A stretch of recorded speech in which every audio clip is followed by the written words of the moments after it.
Hello and welcome to the Transport Leaders Podcast. I'm McCabe. I'm a traffic engineer and transport planner. And hello, I'm Russell King. I'm a transport strategist and I'm the founder of the Transport Leaders newsletter and blog. Okay, Russell, what are we going to talk about today? It's a great question. We're going to talk about the challenges of growing mid-sized cities. Okay, all right. So mid-sized cities, depending on where you are in the world, you might have a very different definition of a mid-sized city. Let's talk about a city, say, between the population of, say, 1 million and 2 million people. Okay. Well, in the context of Australia, that's actually a large city. So we only have we have 4 cities that are larger than that, and a lot more that are much smaller than that. Yeah, I think it reflects the fact that in a global context, Australia is a very small country in terms of population size, less than 30 million. And although we're overwhelmingly urban and the vast majority of our population lives in and around our major capital cities, as you say, most of our cities are actually on a global scale, not big. Although interestingly, the populations in even very large countries drops off on a logarithmic scale Yeah. or exponential scale. So, most American cities are under the million people mark, even in their urban areas. Philippines, where I also worked, only has 3 cities per million people, even though it's got 100 million people in its population. And probably China's probably the exception, but yeah, Japan, European cities, you have your very large cities, and then they drop off, very quickly. Yes. And it creates interesting dynamics and I think interesting challenges that I hope we'll get into. Yeah. The exact definition, to some extent, also depends on things like land use and the density of your city and other things as well, which when it comes to things like European cities are probably a lot more dense because of their historical sort of medieval origins and those sorts of things. Yeah, compact. People living above each other. Whereas Yes. when you develop new locations and areas, it's cheap and easy to spread in your early phases than to Yeah, which I think goes to the heart of the why mid-sized cities are interesting in terms of transport, right? Is that these cities have historically been, in order to grow, they have tended to sprawl and they have tended to expand roads, predominantly for cars, in order to accommodate that sprawl as well. though historically it wasn't by cars first. Good It point. would be by trains and trams. So you would have small networks starting to form from a commercial basis, and usually associated with property development. So you have railways that are built by land companies whose objective was to, develop land. Because if you were relying on stagecoaches to get between places or walking, then you run out of time, basically, if you spread too much. Yeah, it goes back to that sort of 30-minute constant. People don't tend to want to travel for longer than about 30 minutes to get to their place of work. And cities tend to sort of stick roughly to that 30 minutes. Yeah, yes and no. So Oh, go the on, then what's the no? Make the argument the other way. the Marchetti constants, based on a very small set of samples in uh the in Europe. Like, I mean, if you do look at trip length frequency distributions, which is what transport planners use, you do get most people, wanting to live in a short distance, but it doesn't actually stop spread of people. And so, yeah, I suppose that it's a difference between reality. Yeah, people make trade-offs, don't they? Because being within that 30-minute circle is often more expensive. So people then have kind of conversations of, do I have a smaller house to live within an easier commute? or do I have a bigger house or apartment but a bit further away? And there's that sort of trade-off, and then there's other factors in there like schools and availability of public transport. Because if you've got easy public transport in that space, then it can make that commute less onerous. Yeah. Well, and it's also about what you're doing with the time. So, if you're sitting and relaxing on public transport, then you have a higher acceptance level of the amount of time that you take to travel. Yeah. So, somebody who's, walking and stopping off at a coffee shop, or, good old fashioned news agents, along their way to work, who's on an enjoyable walk, may happily walk longer than somebody who's walking along a crowded street that's full of cars and you're having to dodge other people. So, the 30 minutes is a simple, simplistic shorthand, and it doesn't actually factor in the number of opportunities that you have. So, Yeah. you may your willingness to trade off your access versus your time. So you may only have only one opportunity within that 30 minutes, whereas you may actually want to have multiple options. So you expand your time horizon. Yeah, very good points. Now, and you we know sort of- me, I don't like simplifications. I like adding Well, complexity. that's why I think we Because make a that's good what's pair. real Because life is. I like to simplify if possible, whereas you like to complicate, and I think that both works well, because I think it provides a really useful lens on different aspects of it. So I kind of like the combination personally, but which is why I always learn things from you. Yeah. So okay, so historically, in the second half of the 19th century, the railway comes along, trams come along. We start Bicycle. to bicycles as well. Yes, some electric cars in the late 19th century. Some of these things came along and started to expand the distance that people could travel into work and other amenities. And then at the beginning of the 20th century, things started to change. Yeah, so we had the creation of the gardens. So the idea, and a lot of these were developed by industrialists. So so oligarchs who wanted to provide nice housing, nice education opportunities, nice places for their workers. Wouldn't it be nice if we had people like that these days? Rather than just wanting to accumulate wealth and go into space. Oh, I think they wear multiple hats, but we might be digressing here about whether or not certain billionaires are providing useful things to society or not. But Yeah, I genuinely they think they created do. the garden suburbs. Stuff. But yeah, the garden suburbs, and Connected by railway lines. connecting by railway lines. Yeah. Yeah. And that started before the motor car was a thing. Yes. Yeah. And continued on. So Henry Ford. Yep. Built garden suburbs. Some distasteful aspects of his personality, which then kind of similar to some current oligarchs. Anyway, this isn't a podcast about oligarchs. It's about transport. Yes. But so and he built garden suburbs that his employees could afford to live in and drive a car that they bought from him. So he was, capturing all the money by, selling his staff houses that they could live in and drive the car that they bought from him to the factory where they worked for him.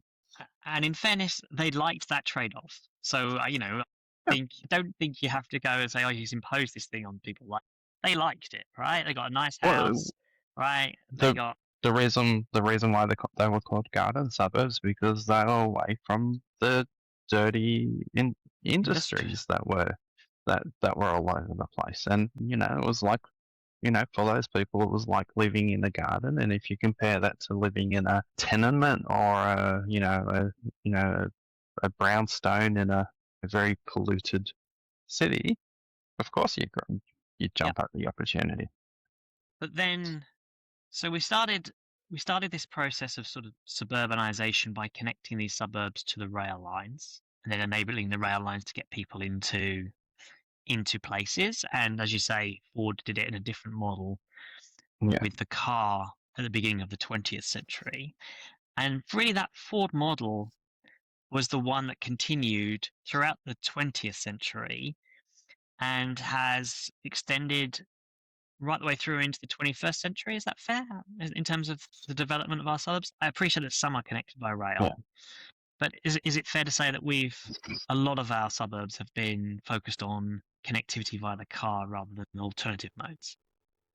Yeah, so if you think about when we really started building suburbs, and this is a lot in the Anglosphere, and I suspect continental Europe as well, was after the two world wars. Yep. The reward for the people who'd been fighting in the wars was we will give you land to build a house, and we'll build the supporting infrastructure to do that. So if you're suddenly creating lots of parcels of land in Australia, the famous quarter acre block, then you don't have the density that enables people to get to the train easily. So you start building that dependence on, on cars, because if m- my property is 20 meters by 40 meters, an 800 square meter, quarter acre lot, and your property's 20 by 40, and there's back to back. So, and then you have a street network, you you start very quickly running out of 30 minutes walking for most people to get to the railway station, just pure geography. And so then people start buying cars. And as anyone who knows anyone who has a car knows, once you've got a car, you use a car because using a car is easy because it's there. Even Yeah. if it's not actually easy, and we can get into all the reasons another time why using a car's not actually easy, but it feels easy to add. Yeah. Now, for for small and mid-sized cities, that kind of works for a while, right? Yeah. Congestion is relatively small. As the congestion builds, they prioritize building more roads, they widen the streets, they prioritize the car more, they put in, signaling systems that are more efficient, those sorts of things to improve the flow of cars and traffic. And up until a point, it kind of works before something then changes. Is that fair? Yeah, and it depends on the layout of your city. So if you have a long, thin city, you could probably get up to a couple 100,000 people without people starting to complain. Um, but most places you can get up to a 500,000 people, and your cars aren't too dominant of the environment. Yeah. So you could, your roads aren't too big. You don't have too many of them. You don't have too much land being given over to car parking. Yes. The challenge, I think, then becomes if those cities that are 500,000 grow, Yeah, because their predominant growth model has been, as we've said, urban sprawl connecting via car. So yeah. why can't they continue using that model? Well, it's the geometry problem. You just don't have the. So in the Australian context, if you look at the Gold Coast, so one of our primary tourist destinations, an hour and a half south of Brisbane, it's getting up towards the million mark at the moment. And they've Yep. 20 years ago they realised, well, actually more like 30, they were going to run out of. They just can't keep on providing the the room for cars. So historically, there was a railway line there, old clunky 1800s built one that got pulled out in the 1950s. Getting in the way of cars. No, nobody using it. It was slow, windy, didn't go where the new towns were being built. Government, Queensland government was very car oriented. So rather than investing in upgrading that. Okay, sorry. I jumped ahead Well, of yes. Well, given the cancellation of Gold Coast line last stage 4, but so they went, actually, we need to bring rail back. So first they brought heavy rail back, and they've got a plan that they're still implementing, which is to progressively extend it by 1 or 2 stations at a time, and add extra express trains, those type of things. And then they brought light rail back. But in the meantime, they've done a lot of heavy investment in buses, and actually the area's actually got a pretty good bus network, even with the light rail. So you run out of space, basically. Or if you keep on spreading out, then you start having separate communities. They may be the same city or urban area, but you have separate communities. And while we're talking about mid-sized cities, Los Angeles, for example, is made up of a whole heap of mid-sized cities. So you've got the area around Anaheim and Orange County, and San Fernando Valley, the Inland Empire, LA itself. And people between those different parts of LA don't really travel that much to the other parts. So someone from Orange County may not go to the Inland Empire very often because it's really, really hard to get to, because you're crossing multiple other millions of people along the way, and the transit system's not up to the task. Okay. So you've just given a really good example of a city that recognized the geometry challenge and changed direction. Yeah. Okay, Gold Coast. Partly changed direction. Still very car. It's very car. And we'll get to that in a minute, because I think that's a really important point as well, is that there isn't a black and white here often in case. It's kind of like a bit of both, and whether that works or not. So that's the Gold Coast, but a lot of cities that are now large cities didn't make that choice. Yeah. All right. So in an Australian context, Sydney, Melbourne, but in terms of global context, cities like Manchester, Liverpool, that in the UK and lots of American cities, they never made that choice, did they? Their default was to continue doing more of the same. In terms of the car orientation? Yeah. They may have done some stuff on public transport, but it was still very car first. Yeah, so this Still is is. where, Dallas, the DART system is going through a big fight at the moment, where some of the cities that are responsible for funding it, there's a lot of outside influence pushing of withdrawal of funding, as is also happening in Pennsylvania at the moment, where people who get their money from car-oriented industries are influencing the politics to withdraw funding from transit. So very 1950s, the time when parts of the world were considered by some to be great. The withdrawal of funding from transit and investment in more car things. It's currently going on. In fairness, though, that dynamic is not just the car lobby either. That dynamic between suburbia and outer urban areas is playing out around the world, because typically urban areas are the ones where there are lots of public transport, active transport options. Okay, and commutes are genuinely shorter via public transport or active transport. Whereas the outer suburbs, um, the public transport's not as good.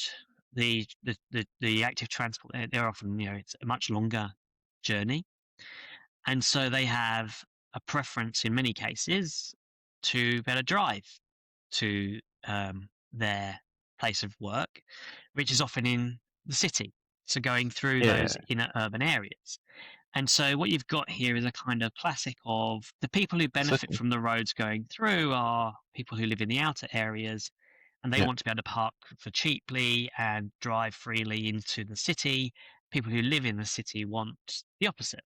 I mean, that's the dynamic that's playing out in places like Paris, right, where there's Yes. been a move, in favor of cycling and walking and public transport. But and that's very popular with people in the inner city, but the Mayor Angel Hidalgo is much less popular in the outer areas, and that's where it's controversial. Yeah, and this is the problem that mid-sized cities have when they grow Yeah, is people get used to driving, yeah, and then when they are marginally inconvenienced by increased congestion through population growth, rather than looking at changing their mode or changing their time or choosing not to travel during peak hours, they argue for increased road facilities and they argue for increased parking. So the transport system is the tragedy of the commons writ large if you don't have proper pricing of it because everybody wants to use it at the same time to their personal maximum benefit and not care about the effects that they're having on the viability of the system itself. So the classic, you're not stuck in traffic, you are the traffic, type of, communication, which the response is, well, all those other people don't need to drive, but I must at this time. yeah. Now, and the way that that tends to translate from a political perspective in many places is a kind of fudge, Mm, where they try to be all things to all people. yeah, So they'll have some high profile announcements on, here we're putting, you know, 50 cents into active transport to provide this wonderful new, bike lane that's absolutely useless because it's not connected to a network, it's not high quality infrastructure, etc. Um, and they'll be like, oh, and we're providing these better bus services, but without bus priority, so that they're stuck in the traffic that everybody else is stuck in. And so you end up with a kind of classic fudge where they try to be all things to all people, yeah, right? So they can, for the people who are advocating for active transport, they can point to something for them. For people who are advocates for public transport, they can point to something for them. For people who are car oriented, they can point to something for them. And I think that's where places like a lot of cities go down that road, right? Is that they don't want to make the difficult trade-offs to actually get really mm, good transport systems. So they kind of end up with inadequate public and active transport and the road system congested. yeah, and it costs money. The cost of investing in adequate public and active transport. So active transport needs density to what to Yep. be effective. Yep. So you put a cycleway at the front of my house. That's great for me and the other 100 residents in my street. But it doesn't actually change things because of the network effect. So you still have to put those things where people are. So if you're going to remain low density, then you need to agglomerate people into higher density modes and then move them. And this is where park and rides actually have values if you're going to continue to have low density populations. But yeah, don't put your park and ride right on top of the railway station because that's the highest value led. And we've talked about park and rides and commuter parking. So, yes, we do want commuter parking because that gets people into cities, but don't put it in your highest value locations, and Yeah. make the users of it pay for it, either through having high costs of driving and parking in the city or paying for parking. So let me ask you a question. You said the Gold Coast was a good example where they had kind of woken up to the need for public transport. Yeah. Did they? But you also said that it's still very car dependent. So Yeah. Well, did they yeah. do a fudge, or did they genuinely sort of do a genuine shift to public transport? Yeah, and can we say a So, fudge is not like it's a 50-50, right? It's a kind of there's a whole spectrum of yeah. fudges in here. Yeah. So going back to your comment about the Queensland government. So Gold Coast City Council. Sorry, just a correction. This is not a Queensland government. This is Queensland governments, Yes. right? Yes. Doesn't matter which Yes. colour the government we've had in Queensland, right? Yep. They've all been Yes. very pro car. Yeah. Yeah. Yes. So yes, I'm not talking about the current colour that's in power. So the Queensland government has spent a lot of money on motorways and highways in the Gold Coast. Gold Coast City Council, for at least 20 years I know of, I'm sure it's much longer, has recognised that its deliberate actions to increase population density were not sustainable by car. So they're the ones who advocated for the rapid buses and the moving to light rail and making sure that there was a good train line. They've spent a lot of money on active transport. So Gold Coast has really, really good active transport, but all over the place. And like a lot of cities that are built from scratch, the active transport is invisible to a large extent if you're in a car, because it's not a footpath beside the road. Yeah. It's lots of alternate routes, so off-road paths and things like that. And being having a very good climate it's a good place for people to use active transport. So in comparison, it's actually got pretty good active transport, but it's very, very long and thin. Yeah. So you still have a lot of demand for travel. So you have a whole bunch of parallel north-south routes that are big wide roads, and the public transport is generally parallel north-south, and then you have lots of east-west connections that take you from the coastal strip where the beautiful beaches are across to the edge of the hinterland where the motorway is. Yeah. Yeah. So I think one of the things that's interesting there is the governance model, which is the kind of state versus city council in Gold Coast case, right? Because I think Yeah, Gold Coast is it's a very large single council. yeah, very large single Yeah. unitary council, and Brisbane City Council is another kind of big unitary as well, which has responsibility for public transport in Brisbane. Yeah. But so I Not think anymore. one of the things I think that's interesting in a lot of global contexts compared to Australia is they often have very powerful city mayors who have responsibility for the entire city. So when you're talking about New York, London, or Paris, they tend to have very powerful mayors who have responsibility for transport largely and are able to shape the transport of their city. In an Australian governance context, it's different because our cities tend to be made up of very small councils with no overall politician in charge of the entire city. What we've got is a kind of we've got a state level government that's in charge of all of that. So state governments are in charge of public transport typically in our cities.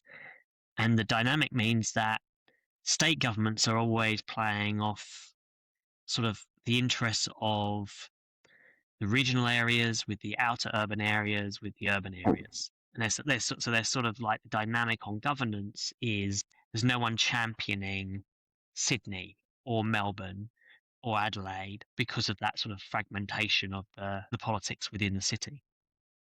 Yeah. So yeah, Queensland is a unique case in Australia. So they're Yeah. their cities, their council areas are very large populations. Whereas, New South Wales, out, outside of Sydney, you have a couple of really large councils. So Central Coast Council, which is the area to the north of Sydney where, going back to high speed rail, the first stop will be the Central Coast. So that's got about 500,000 people, and then the Greater Newcastle area is broken up into 3 councils. Greater Wollongong Illawarra is broken up into 3 councils. So yeah, it becomes harder to have a strong voice. Melbourne has large councils, but they're probably around the 300 mark, and then Adelaide, Perth, Hobart councils are much smaller. They're much more of your old-fashioned people in these new garden suburbs coming together to do water, sewer, electricity, and suddenly you've got a council. Yeah, and I think that's a challenge. Which is a very, very American model as well.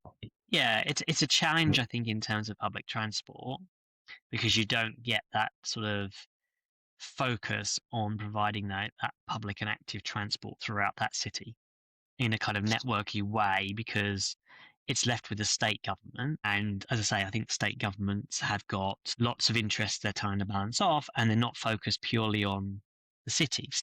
When I was in the New South Wales government, and it was a coalition government, and you had one party who basically represented the regional New South Wales, and then the party that represented more sort of suburban Sydney. The challenge was always that you were trying to kind of get one transport policy, rather than recognizing that the transport policy that's appropriate in a regional area might not be the private transport policy that's appropriate in inner Sydney. Yeah, and it comes down to what we've talked about when I was talking about advising politicians and reform. It's bandwidth. If you have a relatively small, centralized bureaucracy in the capital city, trying to manage all these things, and I was using this in a discussion yesterday of, we in my city in Wollongong, we have, people who complain about congestion on the one motorway, in the region. It adds about 50% travel time if you leave home in the peak. But the peak's a very short window, and this is a typical mid-sized city challenge of people have gone from going, I can leave home at 8:15 and be at work at 8:45. Yeah. And they still want to leave home at 8:15 and be at work at 8:45, even though the population's growing by 100,000 people. Yeah. And they're not going, I need to leave home at 7:30, or I should choose to leave home at 7 a.m. because I have flexible working hours or whatever, in order to avoid the congestion. The mindset still, I should just be able to drive. So there's a lot of pressure at the moment to widen that motorway. Yeah. Which is a classic mid-size trap, right? Yeah. So, and not because, the public transport mode shares 4%. So, nobody who's in any form of decision making is using the public transport system, unless they really like using the public transport system because it's slower, less frequent, less direct. Yeah. There's a chicken and egg here, right? Problem, isn't there? And right? And it is literally the classic mid-sized city problem of, you've grown enough now that people's lives are starting to be affected, and their response is, well, I understand driving. Very good chance that they don't use the train unless they're travelling to Sydney. Really good chance that they've never catched a bus other than going to school. Yeah. And this is the mid-sized cities trap in a way, isn't it? Is that they've, the way that they have solved these problems historically is build more roads, build more, add more lanes, right? And as you say, the geometry problem is now biting them where it hurts, okay? Yeah. And the public, and lots of politicians as well, because they're not transport experts, think that the right answer then is, well, we'll build another road or we'll add another lane, right? And that's the sort of the mid-size city trap, because that's what's worked historically. The public still thinks that that will work, and even if politicians are advised that won't work, given that vast swathes of the public do, it would be a very challenging communication exercise for the politician to explain why that's not the right answer when everybody else thinks it, when the vast majority of the population thinks it is. So that's Yeah. the So mid-sized this city. is That's the trap, isn't it? yeah. So this is where I get to do a bit of self-promotion. Go on.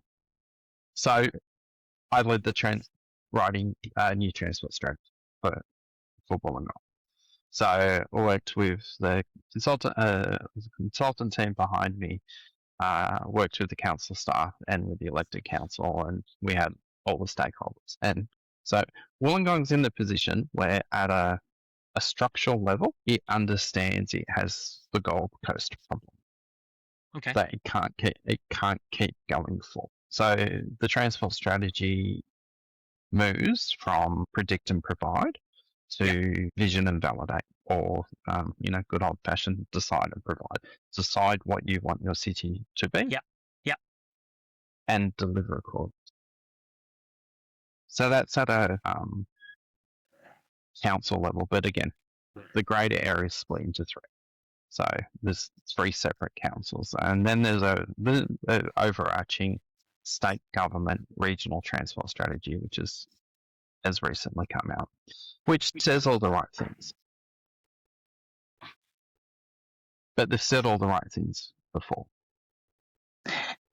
and then they deliver road upgrades. Yeah, and this is the next trap, which I think I've seen in lots of transport strategies around the world, and I've read a lot of them in the last year and a half or so.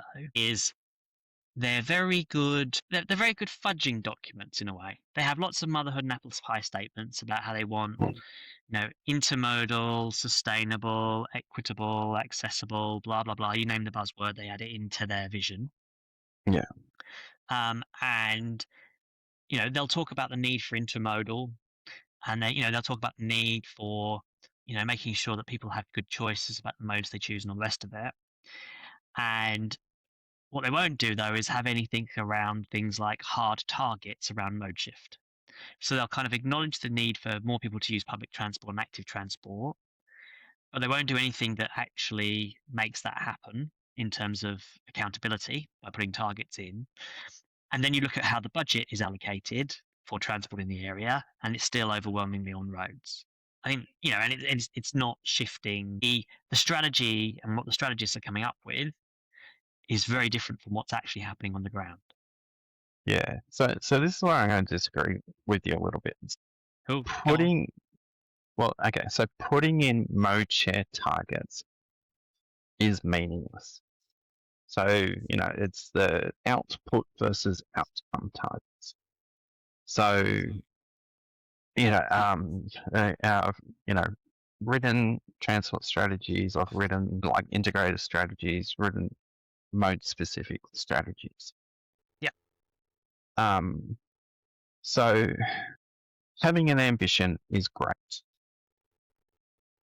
But when you do your performance metrics, if your performance metrics aren't outcome focused, then you don't actually make change.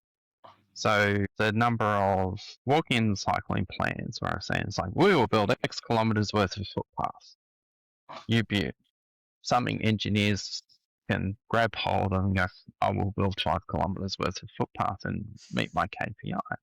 Yeah. They will build the easiest 5 kilometers worth of footpath to build. Yeah. They want who uses it, why they're using it, do they feel safe using it? Doesn't matter. Yeah. Because they've hit their own KPI. Yeah. So when say you put a mode share target for public transport. Yeah. Okay. So well that's great. You just target all your public transport on commuters. Yeah. Because they're the ones who will give you your highest, fastest mode share. Yeah. So that's great for the AM and PM. Yeah. it doesn't actually do anything for people liking public transport or using it for the rest of the day. It's a question. So if you ask a broad range of the community, do you feel safe using public transport at any time of the day? Would you consider using public transport to do shopping, go to the theatre, all those type of things? Then you start getting outcomes focused, and you have to actually interrogate why people don't use public transport. So I agree with all of that. The question in my mind, though, is whether there is a kind of phase thing here, in a sense of, you said commuters are the easiest ones to get onto public transport, and that's why it's the low-hanging fruit and do that. And I agree with that, bearing in mind that there's lots of places that struggle to get anybody onto public transport. Yeah, Let so alone commuters to CBDs. Commuters into CBDs, right? Because it's the point to point, right? You can provide this. But the question for me is, though, can you realistically, do it the other way around? So we'll put commuters second, okay, and we'll focus on the other things first. Okay, so helping, say, people with chain trips, and as you say, visiting the shops, visiting childcare centres, etc. Or actually, when you're building your public transport system up, is it the commuters that provide your sort of first point of call, and then you expand from there? Is it kind of like the land and expand model? Is that the best way of doing it versus the we'll pick up commuters later kind of approach? Now, I know lots of places that do commuters first and have done. Are you aware of any places that have done? Because and then they've gone on, places that really trying to massively increase their mode share on public transport, whether it's like Switzerland, Vienna, London, right?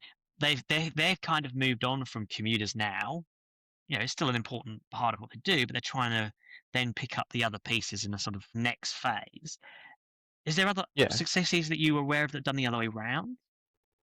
So this is where cross-connection networks. So if you build your transport system around connectivity and opportunity, and to give Jarrett Walker his credit when he designs his bus networks, particularly.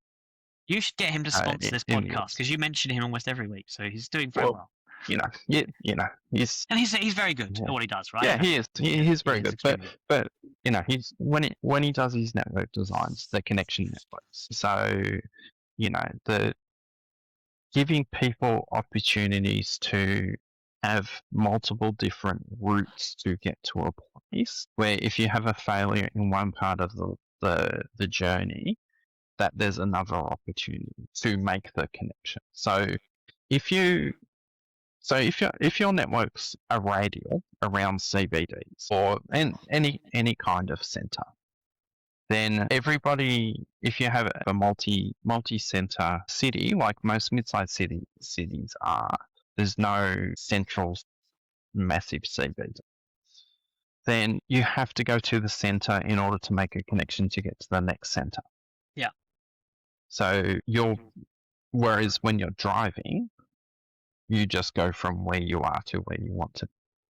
Yeah.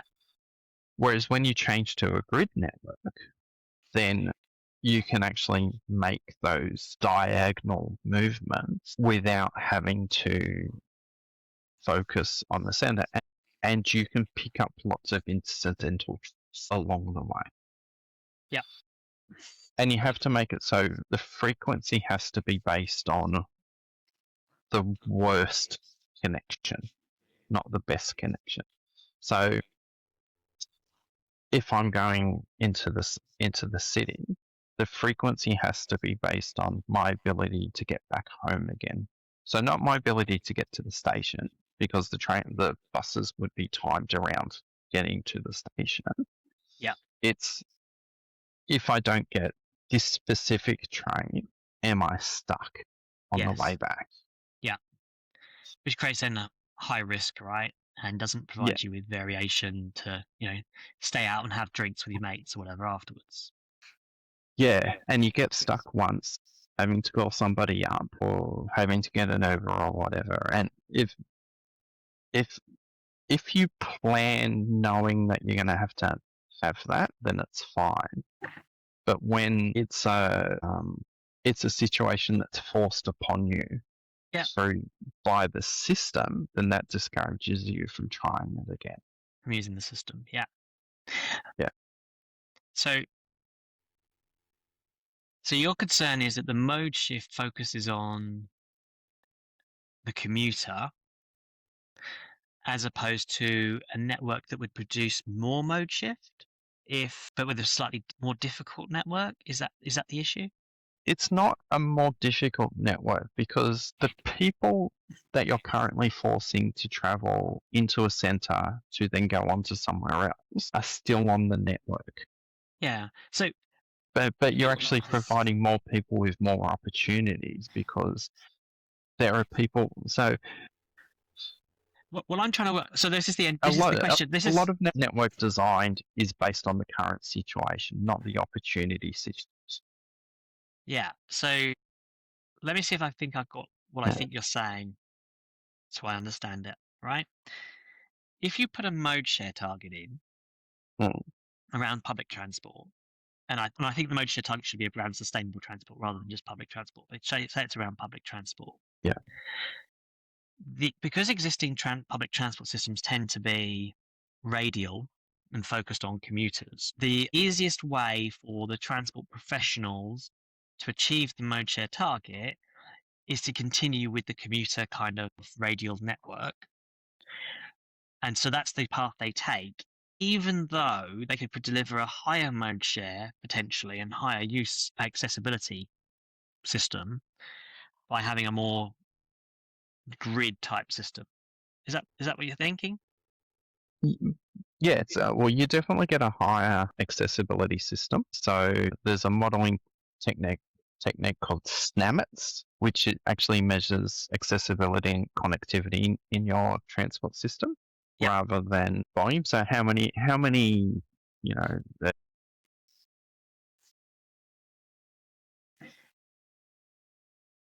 So do you think that the mode share target should be replaced with the accessibility target? there's a, there are I'm in favor of people who accessibility targets yeah as well. I'm just yes. wondering whether is it an either or an and? So again, mode share is something that falls out of a well-designed system. Yeah. But when you set it as the objective, then the people responding to that objective will go for the lowest hanging fruit. Yeah. And so a transport planner, given an objective of increasing mode share, can go to colleague land use planner and listen to our one on land use and transport integration, who's got a housing target and go, hey mate, if we just put all the population over the railway station, I get my mode share target and you get your housing target. You make it Does that sound familiar to you? well. You may also make it sound as though it's a bad thing for us to build around stations. No, but That doesn't sound like a perverse outcome to me. I'm like, you mean we're going to be building housing around stations? Failing to see the problem here.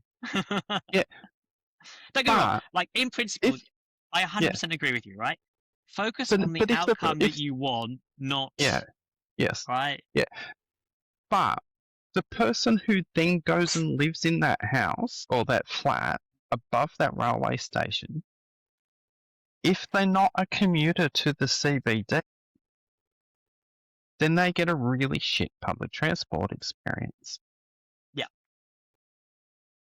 Because all the buses will be focused on feeding that railway station, not on getting them to their workplace, which may be at a 90-degree angle to the railway station.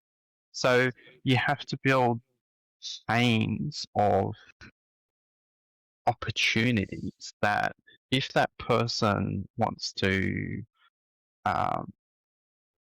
work in a modern methods of construction factory. So, building, they're an electrician and they don't want to go out to work sites in the middle of nowhere. They want to do, set up all the electricals for preformed housing that's, then just assembled on site. But that has a lower density of land use in it. So if you put that in the middle between two small centres and then connect two small centres by good public transport, then that person can get to their job. And then on the Incidentally, week, it doesn't have enough demand to justify it on its own, but if you're yeah, connecting it as between two cities or two hubs, then it automatically yeah, gets picked up as part of it. yeah. Yeah. So by creating those multiple connection points and increasing the accessibility level, you actually create a network that is attractive to people wanting to use it. Okay. So let's pull this back to the mid-sized city problem, right? Yeah. So what we're saying here is get your transport strategy needs to have the right targets, and it should be focused around accessibility should be a kind of one of the core ones.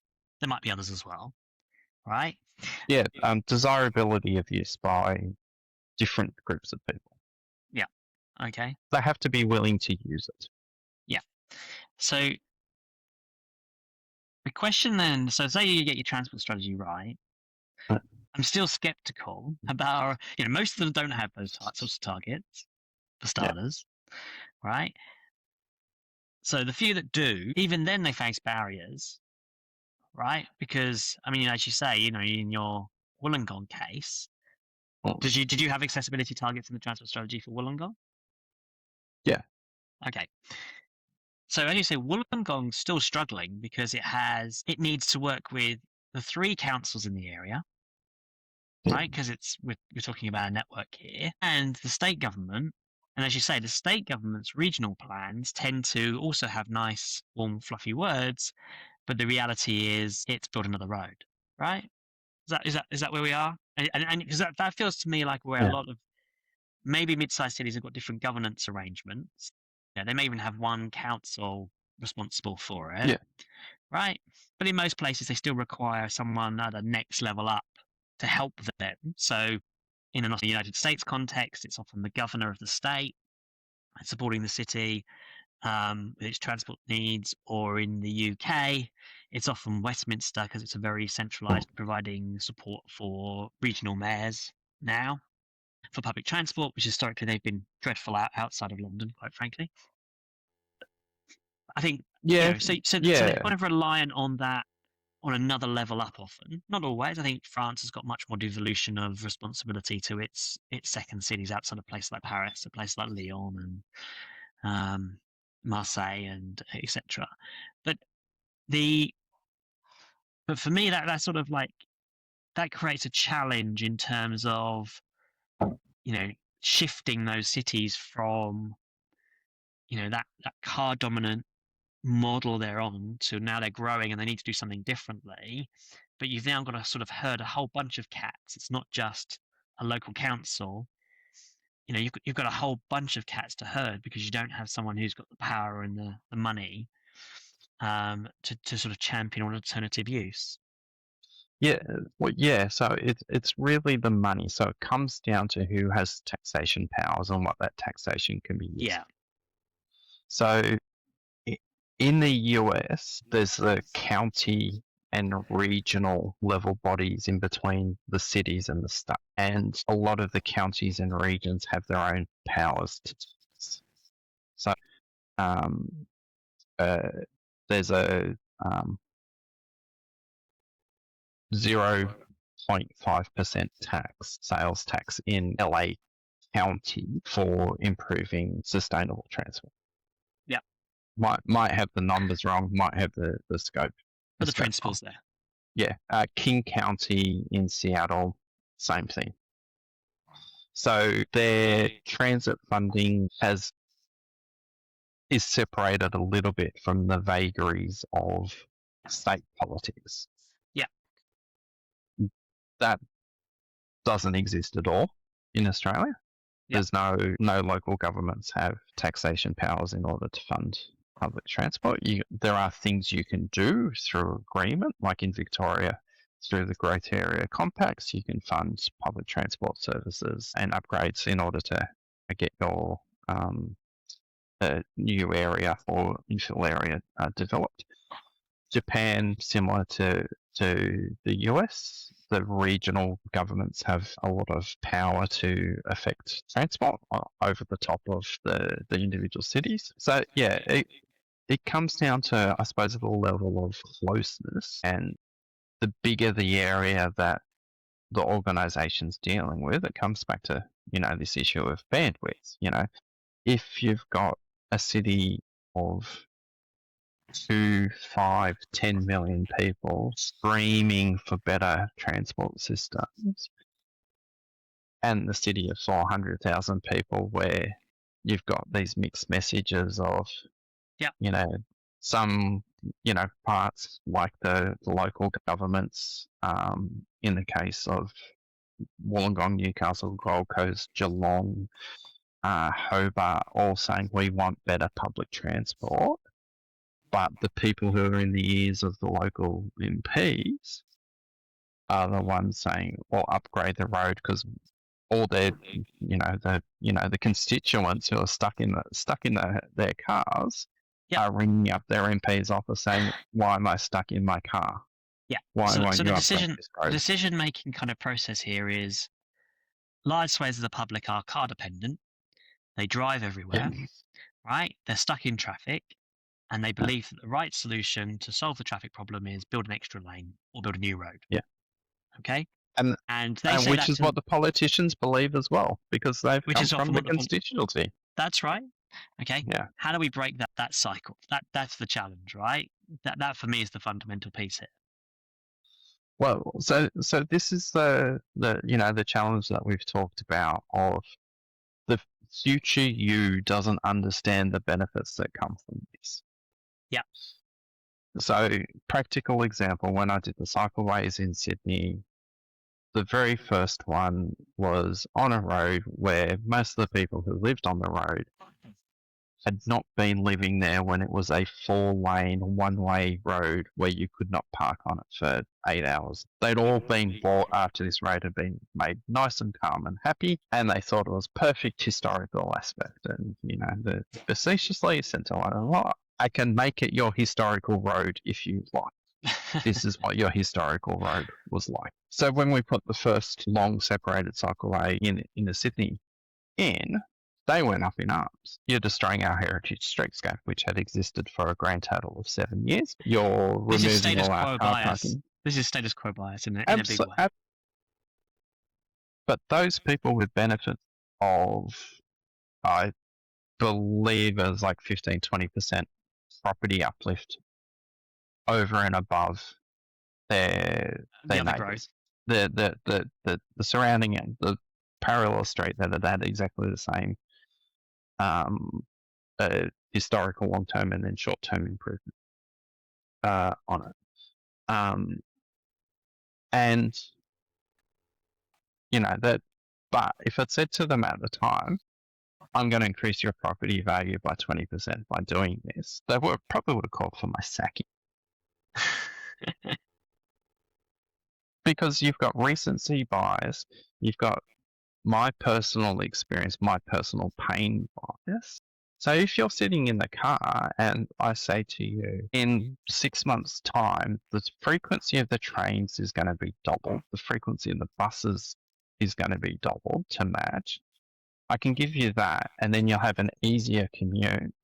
Yeah. Or I can spend the next 5 years upgrading the road, so that 5 years after that, you'll be sitting in the same congestion. They would again call for me to be sacked. Yeah. So the question here then is, right, do you just tackle it street by street, almost, right? Yeah. And go, well, I'm going to take on the fight on this street, right? Because this is it, and then I'll take on the next one.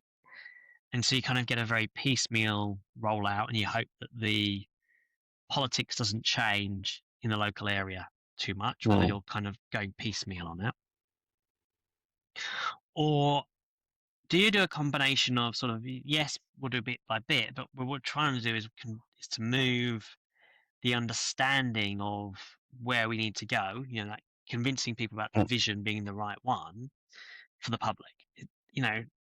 Where's Wollongong gone on this? Has it gone with piecemeal now, not doing it because it can't get support from wider bodies and state government, or is it doing a kind of we're going street by street, and we're also getting out and communicating with the public to try and convince them that building more roads is not the answer?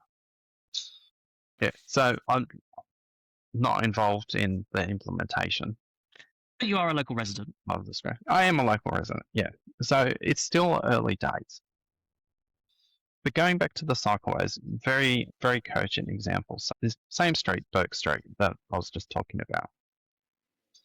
After our experience with that one, which was going street by street and having an entire street set at the time, I made the suggestion to my director at the time, let's just one big contract, get a big contractor to do it. They can do all the communications. They can come back to us with questions.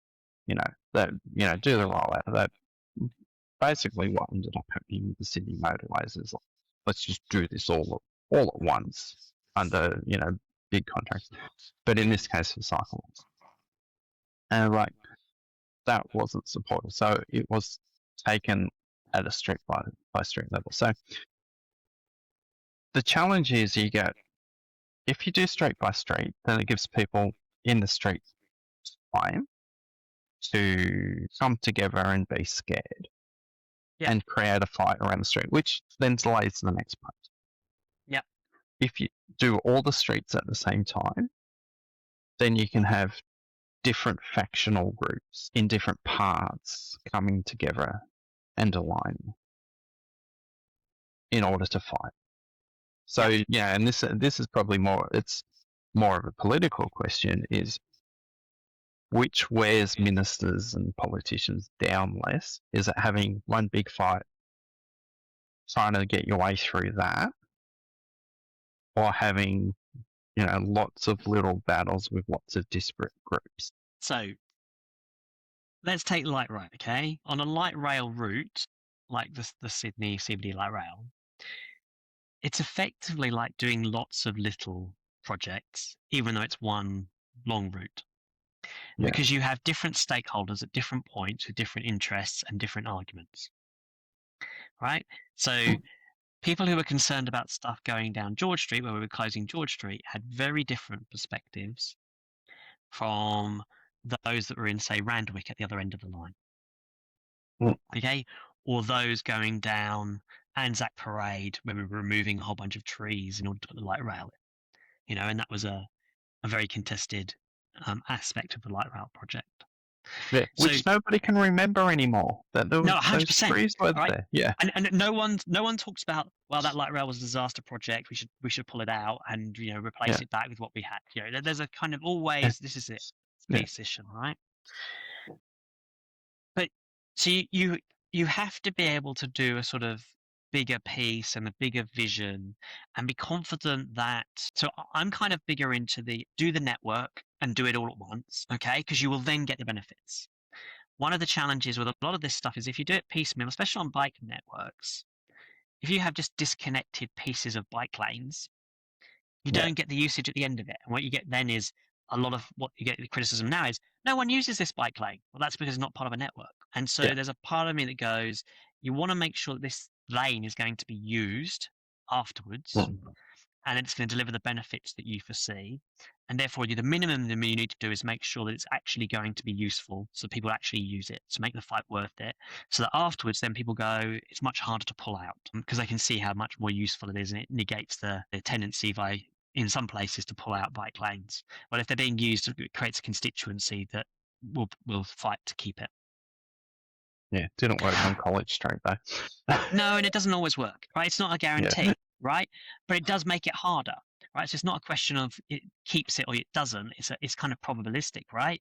What's easier to pull out, a bike lane when no one uses it, or a bike lane where there's lots of people using it? Well, the answer is it's easier to pull out a bike lane no one's using, right? So make sure you get your bike lane being well used and design it to be success. And in the same way, I mean, we see this with public transport in places. There's public transport projects that have taken place and were done in sort of the most convenient route for construction, not for focused on actual usefulness for mobility and accessibility, right? And you find that the patronage was, as a consequence, very low, and so the project was a complete failure. you have to sort of bite that bullet. But I think the question for me is though, it's not one cycle lane or a series of cycle lanes that you need to do in somewhere like Wollongong or any other mid-sized city, right? It's a continuous, well, we've got to put in a whole bunch of bus priorities in there. We need to increase the frequency of the bus network. We need to make sure it's a grid system so people can make different options, right? You've then got to prioritize, your active transport as well, and you've got to take away parking in order to provide various amenity and all the rest of it, right? There's lots and lots of things that need to be done, and Yeah. if you have to fight for each individual one, right, that's where there's real difficulty. And so for me, you've got to do a Yeah. communication exercise around explaining the bigger vision for Wollongong or any other mid-sized city, and in my case it's Adelaide where I live now, Mm. right? Then I think you can make it. But that for me is the big thing, is communication and selling the vision, and importantly, why building more roads will not work.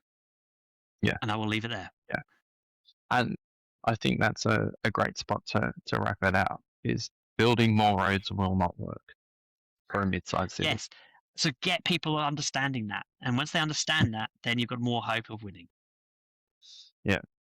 Well, yeah. Well, yeah. As a local of Wollongong, and as someone who's spent a long time advocating for better local public transport, I'm very keen for it to work this time. Fingers crossed, hopefully Wollongong will Yep. be the exemplar for the whole of Australia about what a great transport system can look like. Yeah. Yes, I won't say if only, because I'm going to do everything I can to help them out to make it happen. Thank you, Russell, as always. Thank you, Graham. I learned a lot from you as always. I always appreciate our chats. I always appreciate the chat too. Getting the political and communication side of things is always useful, and helps me improve my work. So thank you, everybody. Hopefully you're enjoying our better quality format now that we've changed platforms. And yeah, if you want to help cover the cost of it, that would be really appreciated over at Patreon, or buy us a coffee on YouTube. And thanks again, Russell. Thanks a lot, Graham. Bye bye.